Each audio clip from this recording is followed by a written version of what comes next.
And to tell you the truth, many years ago when I was heavily addicted, I was using my addiction in some ways in positive ways, but in some ways very negatively.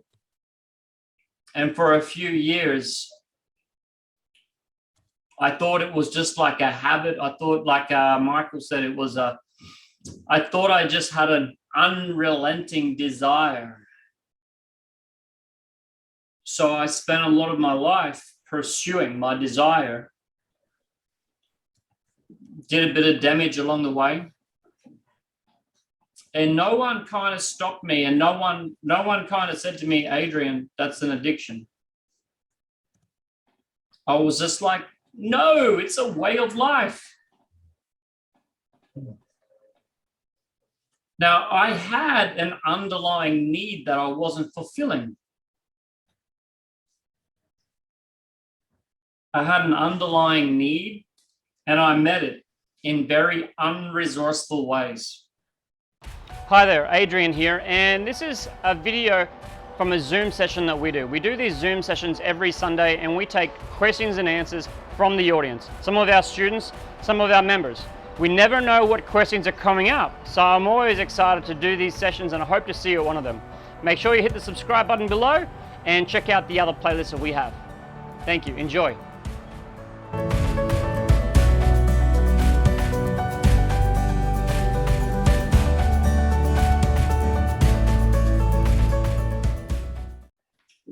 What we're here for today is we're talking about addictions, but also how to help people through addictions. And some of what we do may be clear and obvious, but some of it may not be. Some of what I share may be the first time you see it. And if it isn't the first time you see it, perhaps you can look from fresh eyes and maybe you can see something new inside of it.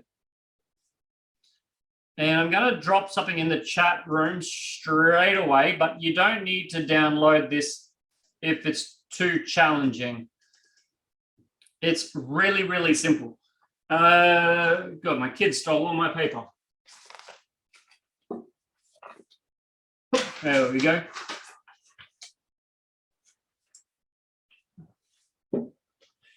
So we all have these core needs inside, or we all have some needs. Now, some people may have the need to have children.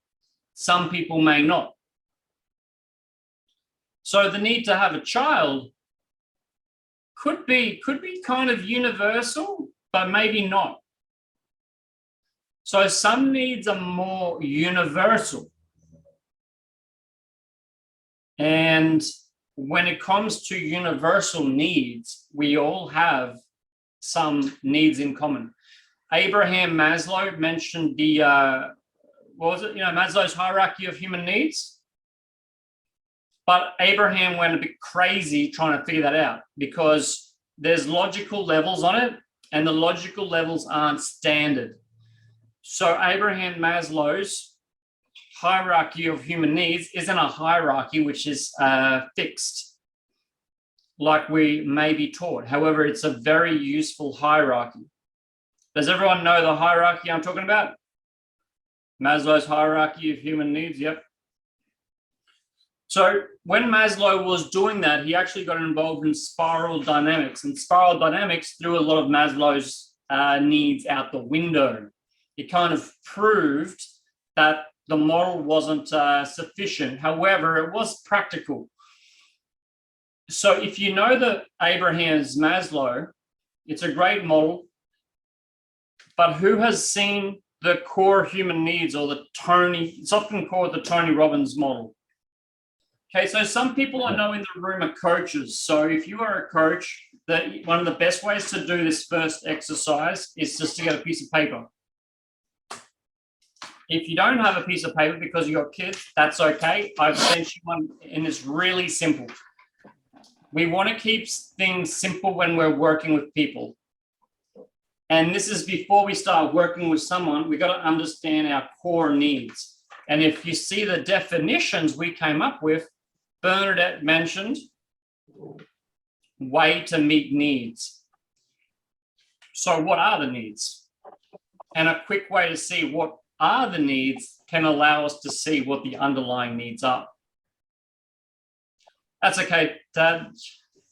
Hello, William. Thanks for joining in. Pleasure to be with you. Thank you. Now, William just did a great presentation last week about energy. And do you guys know what Einstein says about energy? Can't be created or destroyed. Can't be created or destroyed. So when energy is coming, like an addiction, if you imagine addiction coming like a train, is there really much use jumping in front of a train to stop it? And you know what's going to happen if you jump in a train, right? Or jump in front of a train. Now, if an addict or us, and we probably just work with ourselves, if we have an addiction and we try to stop it like we stop a train, that energy is just going to crash, maybe crash us, or maybe we'll end up doing more damage to ourselves. I mean, honestly, who's tried to do things, hasn't done it, and felt bad about it? I mean, like this week. We do it all the time. We try to do things, we don't succeed, and we often go, am I good enough? Or we kick ourselves up the butt, and it can be good motivation. But when we try to stop our own addictions, like front on, energy just goes bang. Yeah? So you know the simple remedy for this. What do we do for that energy coming?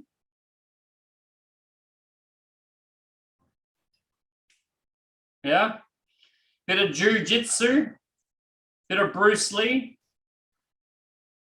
Energy is much easier diverted than stopped.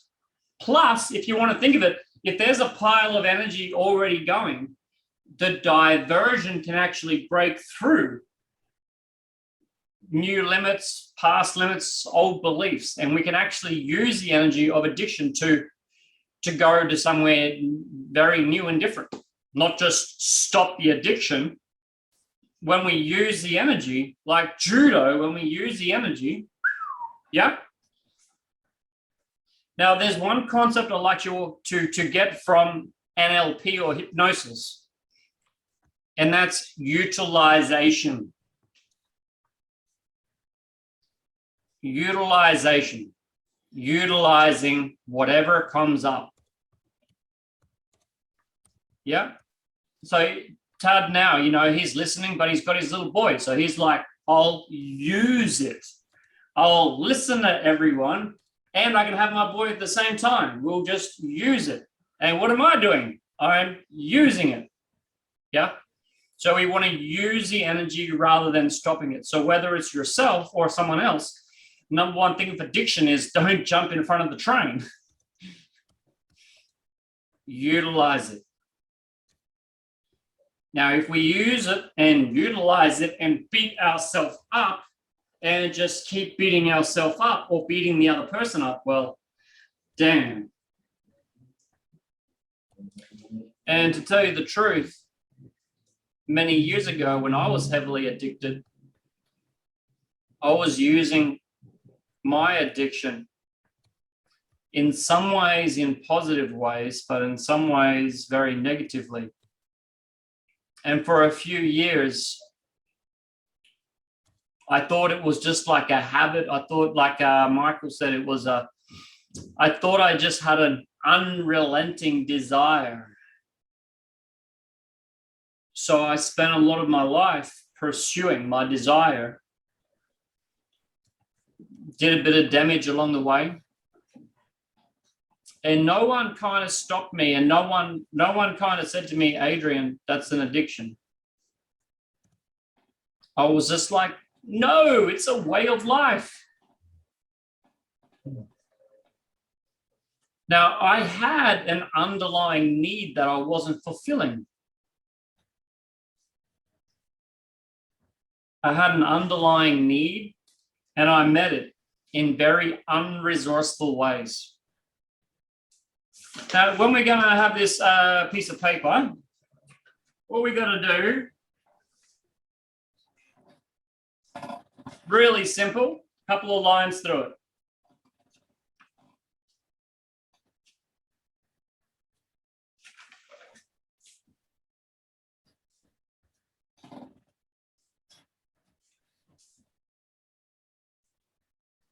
And maybe put a 1, 2, 3, 4, 5, 6.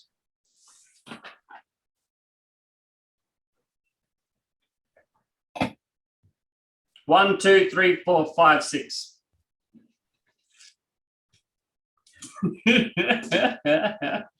This little fella's cool. Okay, who would like to start? What is the first of these core needs? We're going to have 6 needs here. We're going to write out 6 different needs. What's the first one? If you could imagine we're cave people, cavemen, cave women, cave people. What's our number one thing we got to do? Safety. Certainty. Safety. Yeah. Protect ourselves. Safety. But it's not just safety. In this model, we're going to call it certainty. Safety, certainty. So in the first box, you can write down safety, certainty.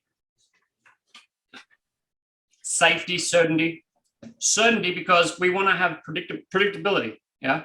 We do this session at the same time every night for like 2 years now. And we're actually going to change it in October.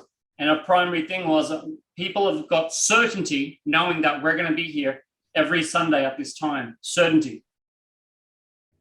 And who would like to have certainty in their life? Everyone.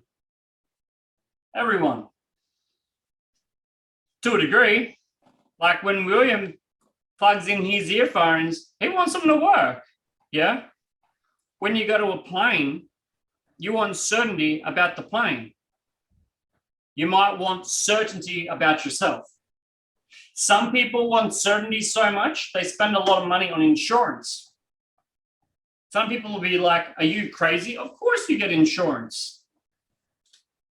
Of course you get insurance, right?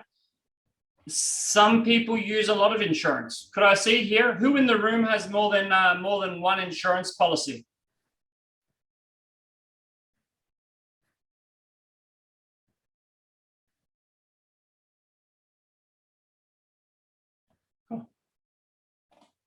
Oh. There's absolutely nothing wrong with this. We all have it. I get my certainty another way. A friend of mine said, shouldn't you have insurance on that house? I went, yeah, I do have insurance on the house. Every week I put money into the bank account and the bank account is a lot higher.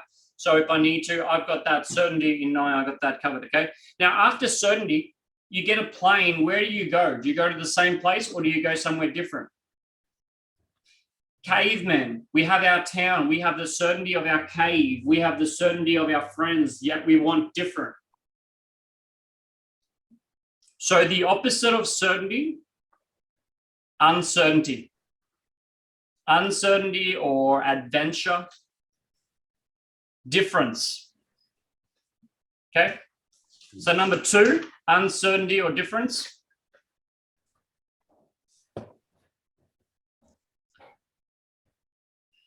Some people like more certainty, some people like more uncertainty, but we really want both. Yep. Even people like keep traveling. Some people might keep traveling because they like all the uncertainty, but they also have certainty. They have certainty that they're going to keep traveling. Yep. They have certainty that they're going to leave this town. So it's okay. The problem is when people get a sense of uncertainty through bad things. And as you're going to find out, that's what the addictions are. Addiction might be getting a sense of uncertainty through drugs or through the drama cycle. But do you think the need for certainty, the first need for certainty, do you think that affects, say, drugs?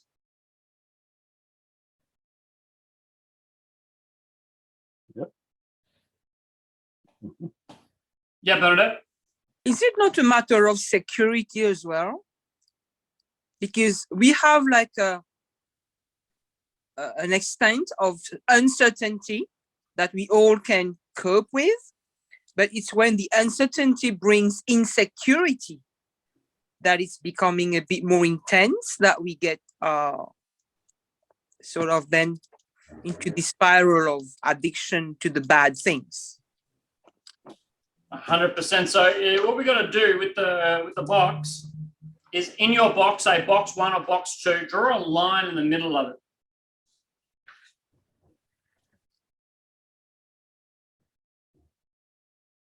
Some things we do are what Bernadette and I call above the line, and some are below the line. Having a drink with you guys to be social and to talk about different things can be above the line. Having a drink before you guys and being social can be above the line. It can be above the line, meaning resourceful. Resourceful meaning we can do it again and again and again and again and again. But getting totally smashed drunk, we start to go below the line, unresourceful. So rather than saying good and bad, it's resourceful and unresourceful. Yeah. Now, one thing about drugs, as an example, do you guys know what happens when you have 5 alcohol drinks? Yeah. You've got a level of certainty in what happens. You've got a level of certainty in what happens. It's not necessarily good, but you know it. So if you have a lot of stress in your, a lot of stress and problems, and you know that having 5 drinks is going to, let you feel better for a while, then you've got a sense of certainty. So you get drunk because it gives you a sense of certainty because you know what the alcohol is going to do. And then who knows, you might even get a sense of uncertainty because you might end up, sleeping with different women or in different jails or something. Yeah. So just 6, we've got 6 needs. We're only looking at the first 2 so far: certainty, uncertainty. Above the line, resourceful; below the line, unresourceful. And an addiction could be seen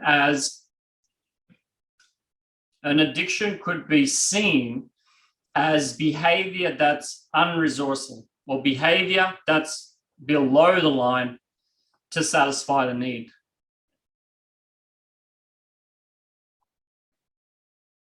Yeah, Jay? That's interesting is the concept that people mightn't think about, but I saw that depression and actually behaviours, because of what goes on in the world and so much staying in your cave, staying in your home, not going out, going into depression. It gives us certainty in our life as well. So looking for certainty can create a negative behaviour. Joe, I'd like you to bring that up again in about 8 minutes. Yep.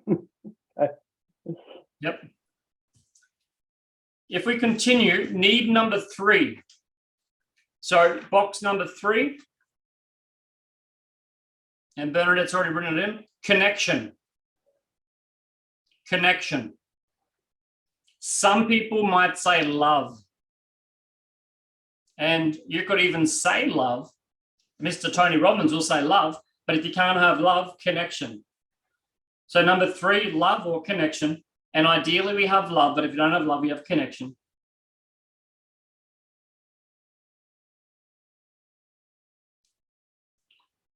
And this little boy here, if you notice this little boy, which is totally cool, totally awesome, he wants, what does he want?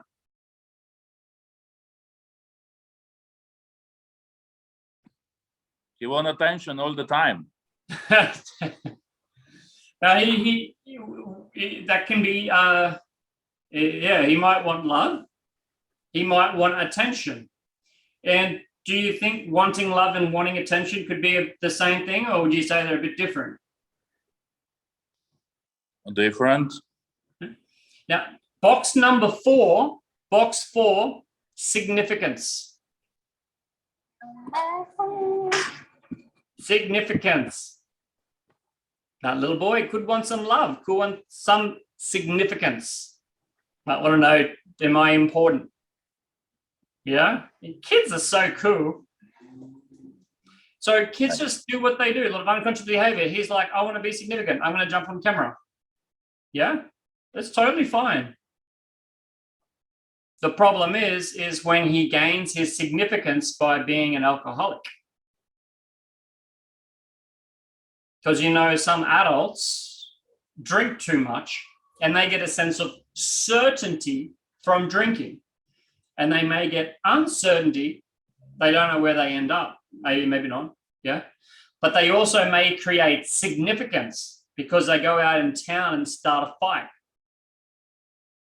Or perhaps the family comes around and all the family focuses on him and says, you're a bad man, you're an alcoholic, you're a bad man. And suddenly the man has all this connection and maybe this significance.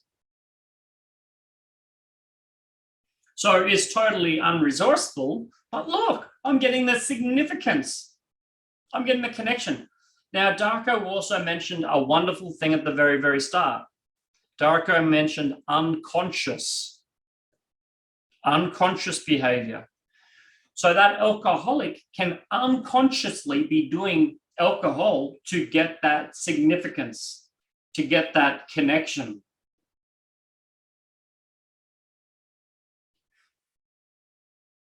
Now, Jay mentioned before depression.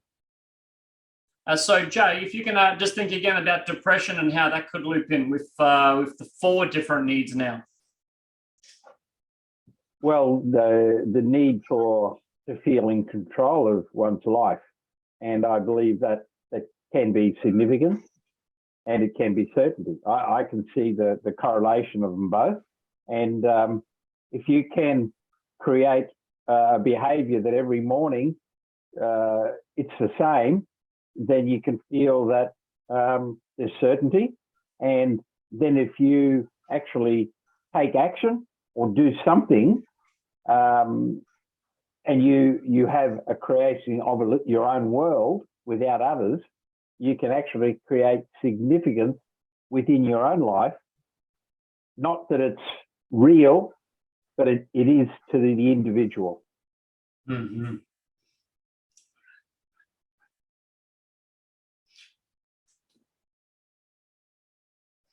I'm wondering, and I'd like to hear someone else if they'd like to share, maybe William Darko or anyone else that may have this. What about someone that's like depressed, but then they're angry? Or they're sad and then they're angry. And maybe they become sad again and angry and sad and angry, sad and angry. Do you know anyone, or have you seen people that might rotate between 2 different things? Sad, angry, kind of like a roller coaster. Yeah, Bernard? I would say that anger is a secondary emotion. So very often, and we see the anger, we see the rage, we see somebody who's just sort of, being like a bear or like a tiger sort of thing. But when we need underneath it, maybe the person is just sad or hurt, or there's a feeling of loneliness and just being, So that's for one. And anger also can be an expression, can be converted in a sense into courage. Because if you can canalize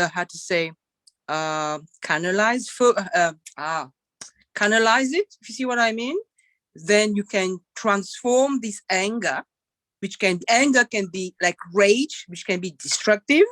You can turn it into courage and fierceness to be fighting for what is valid, or fighting for a cause such as justice or equity or inclusion or human rights.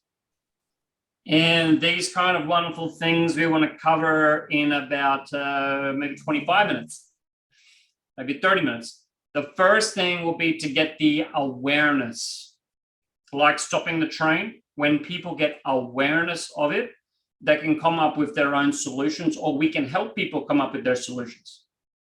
But first, we got to get people raising their awareness. Now, the first thing Bernadette said was, I think, was right on point. A person could be angry, and they could be sad. They could be feeling a variety of things, but underneath there could be something different.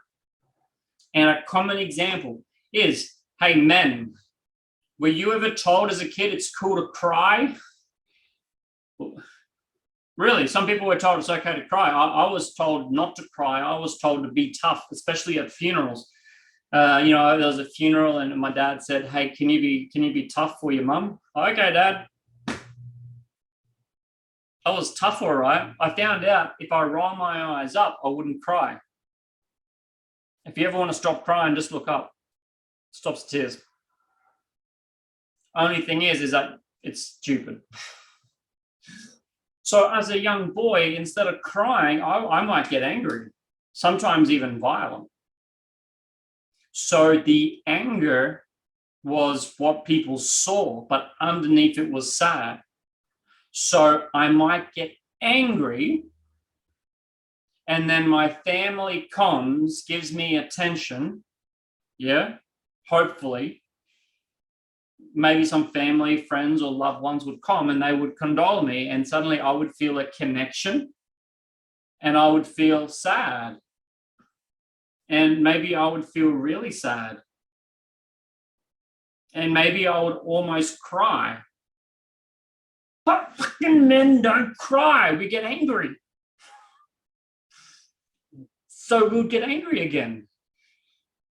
Yeah. And maybe get angry at others. And then as coming down closer to the emotion of sadness, up comes anger again. So it could end up circling, looping. And a lot of people can loop between emotions without getting out. And you'll see a very clear example is transactional analysis is good at looking at that, or the NLP. Basically, the structure is negative kinesthetic leading to another negative kinesthetics. And test, operate, test, execute, it just keeps looping. Yeah. Strategy is very common. Okay, so you can have this, you can have looping around in emotions. Now, this person looping around between anger and sadness, they could be addicted to a whole range of things. It could be your usual things like alcohol, but it could be cigarettes. It could be avoiding the world. It could be going into isolation. Yep, it could be violent. It could be drugs. It could be all kinds of things. For me, the drugs thing is interesting because I love some of my drugs. Yeah, I love a good coffee. I'll go a day a week without coffee. But I love my drugs, good coffee, a drink here and there. But I keep it above the line. Okay, so we got all four needs there, right? Certainty, uncertainty, love, connection, significance. Does significance sound a bit bad? Does it sound a bit selfish? It could for some people. Significance in Australian English, significance sounds a bit bad, but it's not just this kind of arrogant significant. I mean, don't we all want to know we're valued? And for those that work with others, here are a couple of things for you. I think everyone wants to feel that they are valued. They want to feel that they belong. They want to know that they're seen, they're heard, they're felt. And so for those of you that have kids, you want to make sure your kids know that they are loved, they are heard, they are seen, they belong. And belonging is really important because you want your kids to belong to your family. Yeah. And you can actually tell them, directly, you belong. In fact, my local football team, their little slogan is, we belong, right? Another little thing to add there could be, you have something to give to this world. or you have something worth sharing. And you have something worth sharing is actually number 6. Number 6 is contribution, giving with others. The last need is giving to others. And we want to be able to give to others in positive ways, of course, rather than giving other people a problem. But anyway, we don't come near the 5th and the 6th need until the first 4 are met. We don't come near the last needs until the first ones are met. Anyone got that one? There's one missing. Don't say what it is, Jay. What's that one that's missing, guys? Wi-Fi. No. Okay, Bernadette. Well, just pause a second, Bernadette. Anyone else got a guess what number 5 is? So we're in our cave, we're safe, we get out, we have difference, uncertainty. We start to look for love so we can make more babies, and then we start to say, what's the significance? What am I in this world for? What am I in this world for? And what are we in this world for? We're here to do what?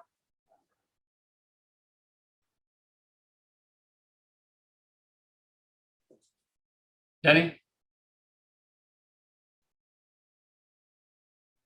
Purpose? Purpose. Okay, yeah, purpose. We got purpose as number 4, but then what comes after purpose? Number 4. Number 5, after the purpose, what comes in? Dancing, expanding. Is it self-realization? Yeah, we did. The process. There's a process here. There's something we're missing. There's something we're missing. It's right here. We're so close to it.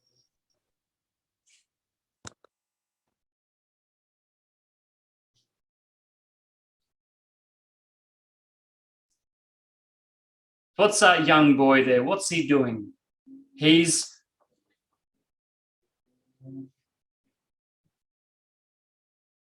growing. So close, beating all around it. So we have our purpose, we have our significance, but we have to grow into it.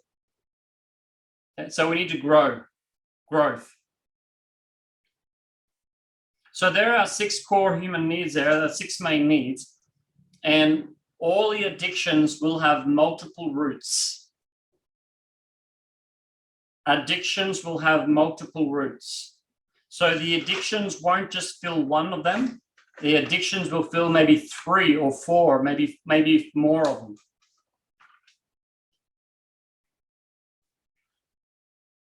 With the addiction filling multiple needs, we say it might unconsciously, it might become addictive, but not just addictive.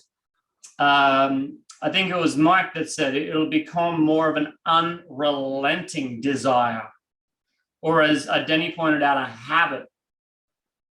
But not just a habit, it's like an unrelenting habit, unrelenting desire, compulsive. I think it was Jane Bernard that said about being compulsive and we couldn't stop. And it's compulsive because, look, it's filling up 5 of my needs. Yeah? So now the person that's addicted to depression gets a sense of certainty every morning. Do they get a sense of uncertainty through depression? Maybe a little tiny bit of, what can I be unhappy about today? Maybe they get connection from their doctor. Maybe the pill gives them a sense of connecting to themselves. Yeah? Maybe the title, depressed. Hey, you guys see my new name tag? You guys see my new label? Yeah? You see my new label? So maybe I can get some significance. So it's possibly 4 needs there. So depression, possibly 4 needs. Now, what I'd love for you guys to do is I'd like throw you guys, hey, Darko, can you split everyone up into 2 groups? Yes, okay. Or 1, 2, 3. Hey, 3 groups. Yeah, just make up 3 groups if you could, and we'll just have a chat in the group for about 6 minutes. And what I'd like for you to do in your group is do this old-fashioned thing, talking. Yeah? Talk in the group. Now, if you like to, you can bring up an addiction someone else has. And you can ask the group about that. Or if you like, what I would suggest is consider something you're addicted to yourself.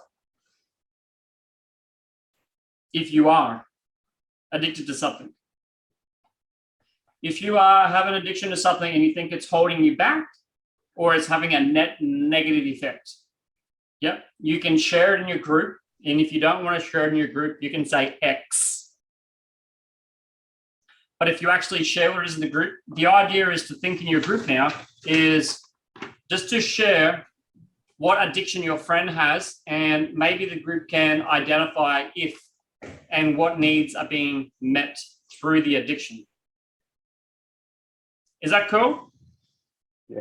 Then we'll come back here and we'll talk about solutions. Can I just add one point to that? Because I sort of got and referenced some of my notes, and I just saw something which, revisiting it, and one thing which I think might help consideration without hijacking it is that to understand that whatever we do as people, there's always a reason for it.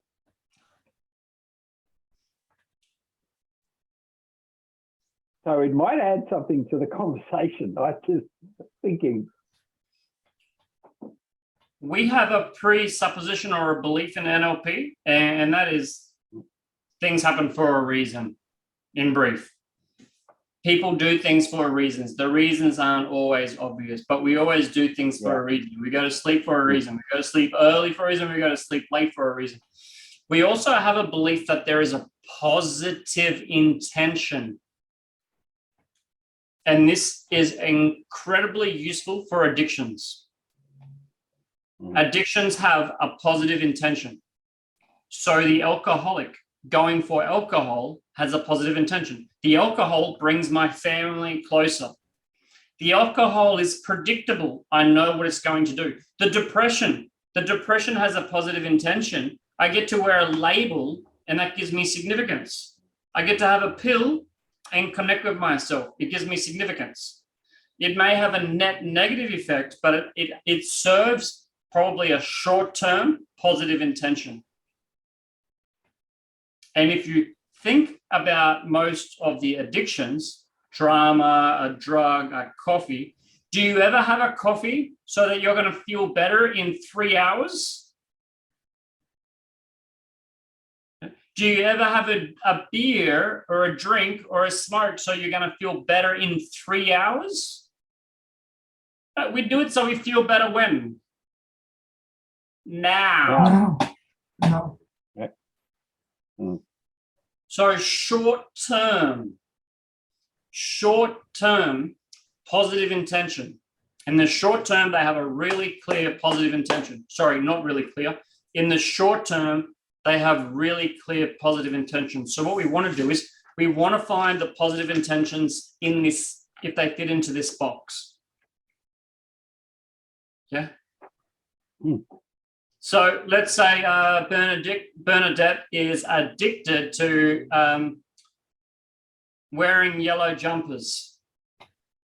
And every time you see her, she's wearing a yellow jumper. You know, how does it fit into here? Now, you might actually know, okay, she wears yellow jumpers because she's mad, passionate, excited about yellow. But no, what does it do for her? We know that's the important question. What does it do for you? What is the purpose? So when we do the exercise, we want to consider what is the purpose of smoking? What is the purpose of wearing a yellow jumper? What is the purpose in Bernadette wearing a yellow jumper for every day? And a good way to look at it is, well, does it give her a sense of certainty, or does it give her a sense of uncertainty? Does it give her a sense of love? Does it give her a sense of that's it? It definitely gives her significance because blah, blah, blah. Do you think the addictions will give a sense of growing and contribution?